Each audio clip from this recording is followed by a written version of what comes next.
Nababahala ang British government sa anilay dangerous and destabilizing na mga aktibidad ng China sa South China Sea. Ayon sa post ni British Foreign Minister David Lammy sa X platform, nakasalalay ang ekonomiya ng buong mundo sa safety and security ng mga trade route na sakop ng naturang karagatan.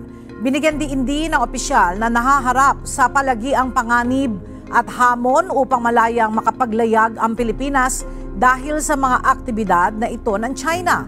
Nito lamang nakaraang buwan, nalagay sa alanganin ang kaligtasan ng isang eroplano ng Pilipinas na nagpapatrolya sa naturang disputed area dahil sa mga dangerous maneuvers ng isang Chinese Navy helicopter sa lugar.